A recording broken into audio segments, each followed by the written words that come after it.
Bonjour, mon nom est Laurence Saint-Germain et voici mon projet radio dans le cadre du cours PHS 1102. Je vous présenterai dans cette vidéo la radio que j'ai conçue dans les dernières semaines, en commençant par expliquer le fonctionnement du radiorécepteur. Ensuite, j'expliquerai pourquoi et comment j'ai choisi la dimension de mon antenne ainsi que son nombre de tours.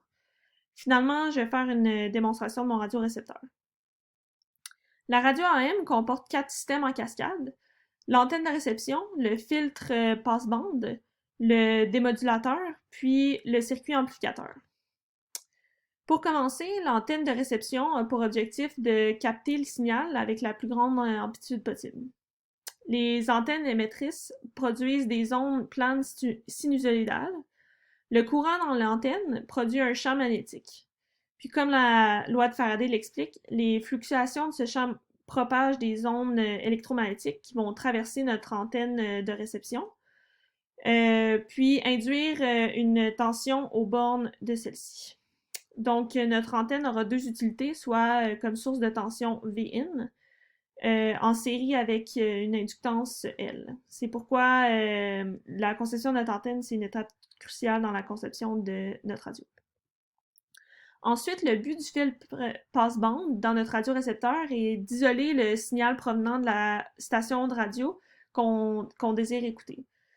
Notre filtre passe-bande a été conçu à l'aide d'un circuit LC en série où l'inductance vient de notre antenne, comme j'ai dit plus tôt, puis la capacité, c'est un condensateur variable qui a été fabriqué à la maison, que je vais présenter plus tard dans la vidéo.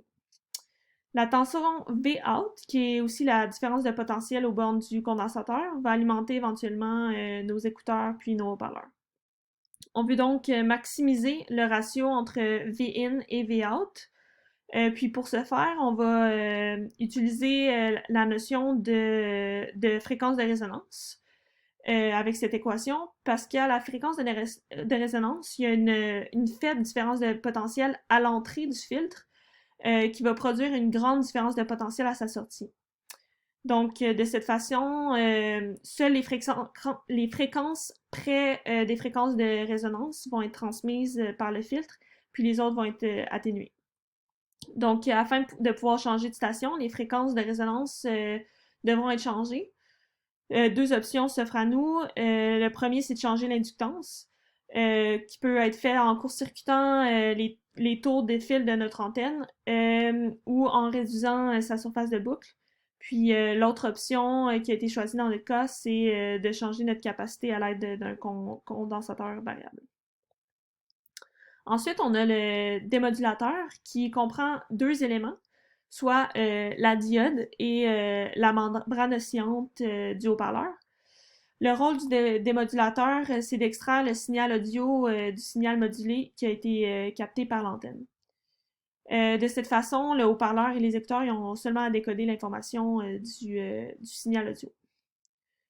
Pour ce faire, notre démodulateur comprend une diode qui est un dispositif semi-conducteur non linéaire qui laisse passer le courant dans un seul sens lorsque la différence de potentiel dépasse, dans notre cas, environ 3 volts, 0,3 volts.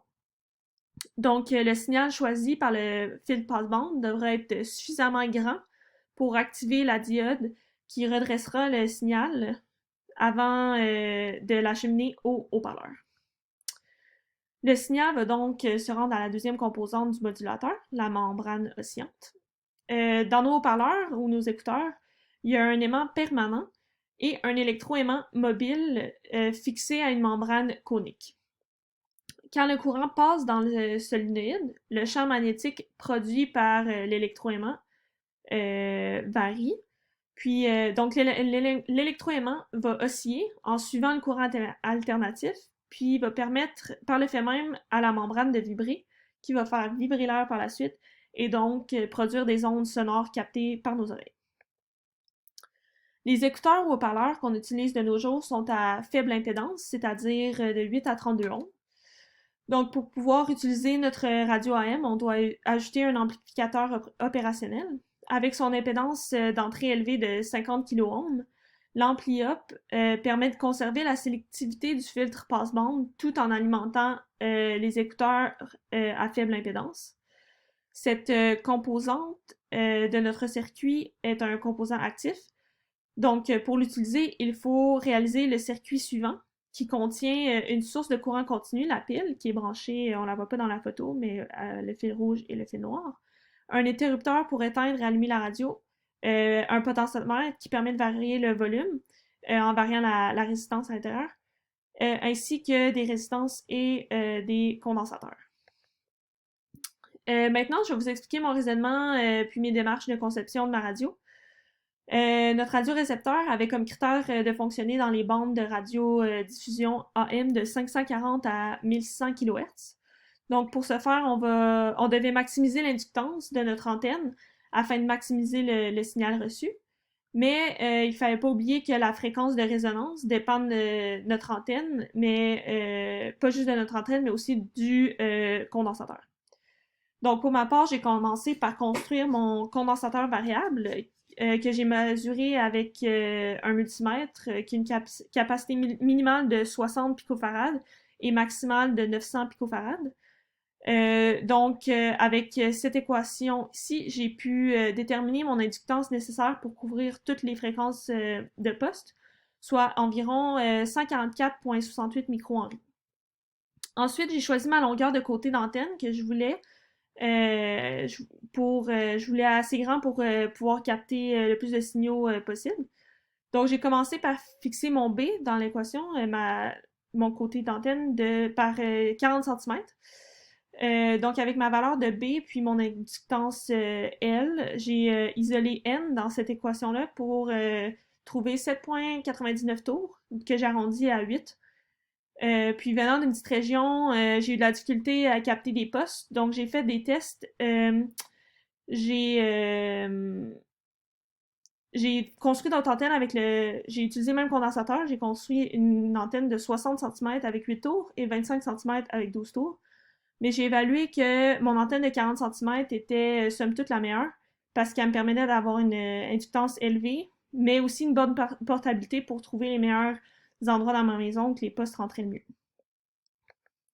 Ensuite, voici ma radio avec l'antenne ici, le condensateur, la diode qui se trouve sur le circuit, la pile qui est en haut ici.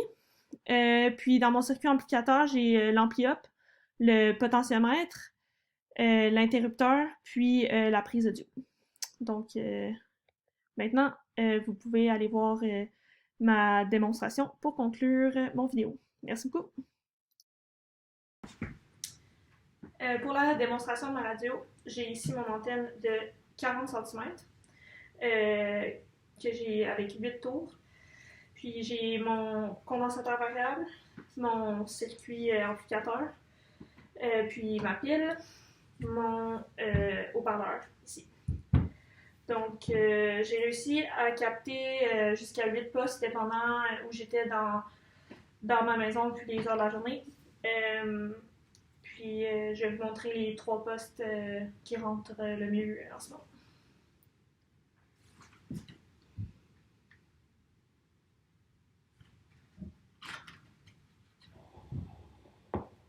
Donc, pour commencer, on a le 600.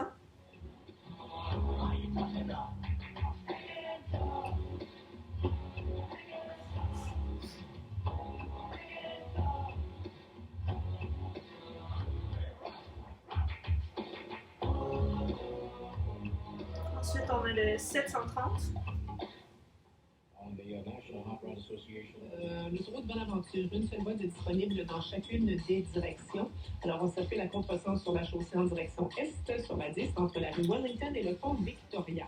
À noter que, justement, parlant du pont Victoria, il est fermé complètement en direction de la rue Sud jusqu'à 5 heures Ensuite, semaine. on a le 940. Et des événements.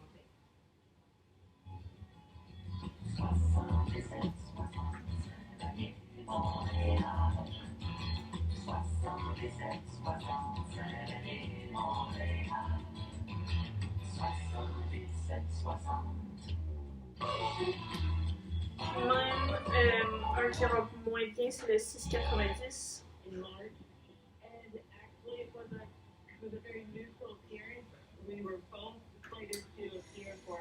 Donc, c'est ça pour ma présentation de ma radio.